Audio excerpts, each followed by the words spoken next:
there's the Juno, the piano, and then also the bass, which I think is like kind of like the backbone of the verses.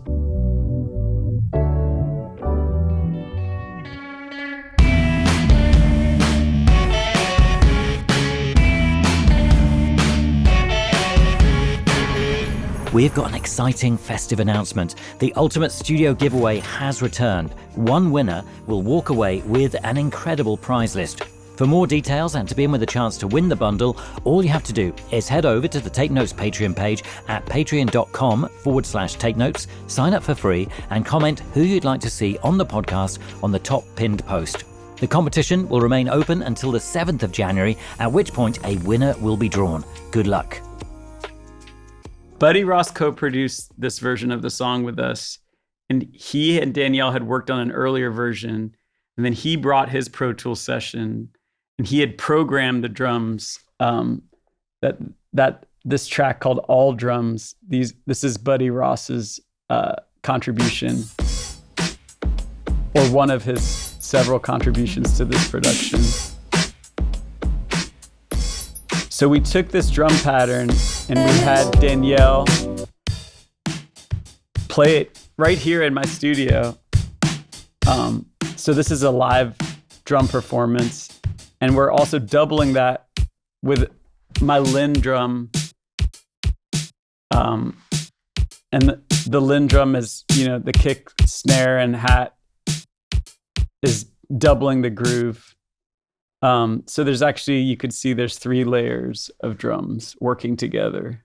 It's great. I love it because it seems to, it conjures up so many different eras, because I'm hearing a lot of, early 80s hip hop styles in there.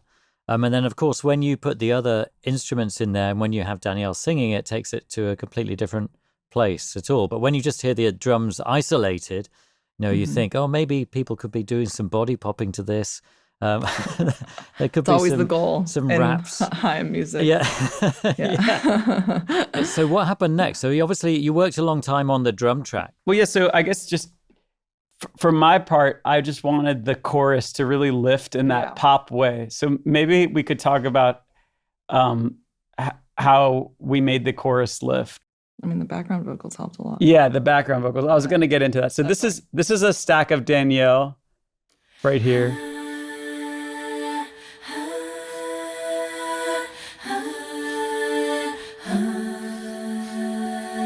And so those vocals are doubling this part that I played on the emulator too. Here, and I'll just turn it up so we can hear it.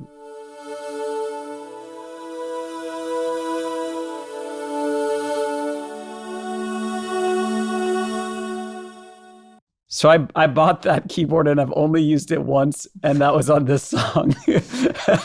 But I think it was worth it. So the emulator 2 and the Solaris is another. This is a keyboard that I actually think the first time I ever used it was on the bridge of Summer Girl.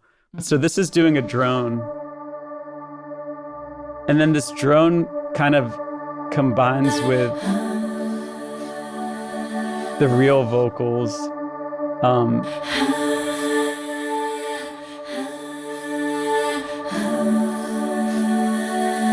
And do you process the vocals? So these ahs here, they're getting the small hall and they're getting the AMS chorus. And there's 4 of them. There's 2-pan to the left and right, 2-pan, and again 2-pan to the left and to the right. Why don't we play you without these Solaris emulator and the ahs, and we can just listen to a chorus without those.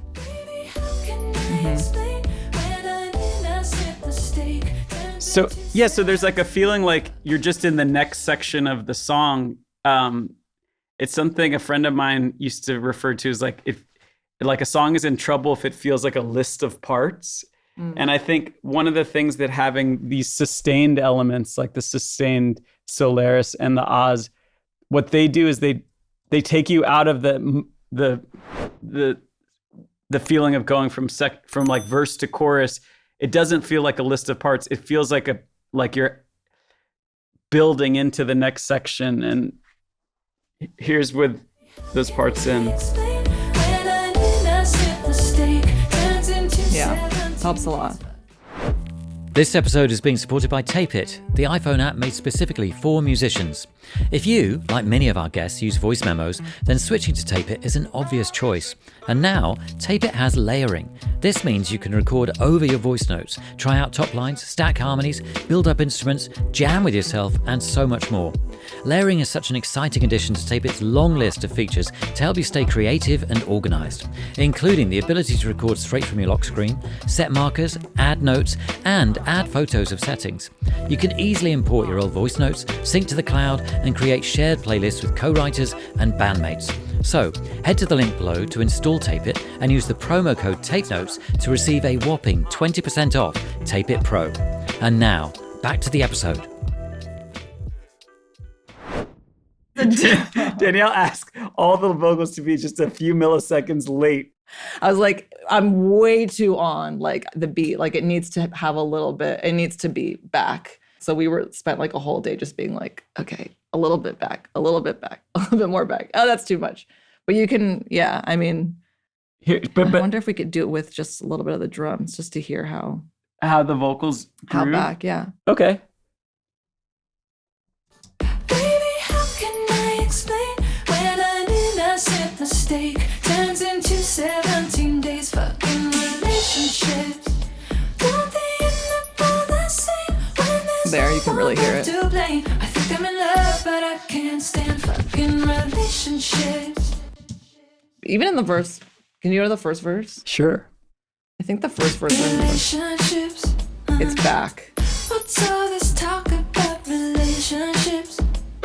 you know? It And feels just to like clarify, when Danielle says back, she means it's a little bit late. It's a little, The little behind vocals are a little behind, the yeah. beat. Yeah. And that was something that after we tracked the vocals, we just used Pro Tools to push it just a little bit later. Yeah. I can also get into the combination of the Juno and the piano, which I think is like kind of like the backbone of Okay, I have it. the verses.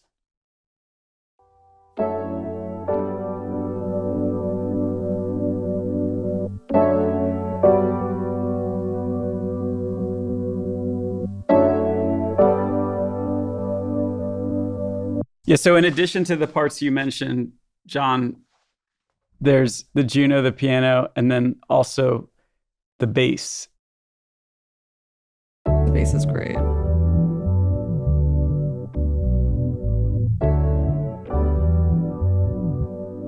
And who's playing the bass? SD. Right, she is. Right, okay. There's a shaker and cowbell.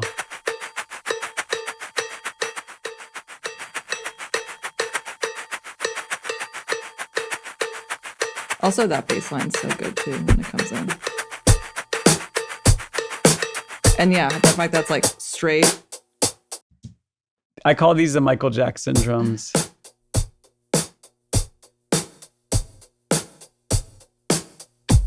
Yeah. Kind of heading into thriller territory. I did want to play the stack of all the sisters here. Relationships. Relationship. Relationships. So those were recorded. You could really hear Alana's voice really cuts through. But those were recorded here in my studio. And they were just like 2 mics up and all 3 sisters singing at the same time.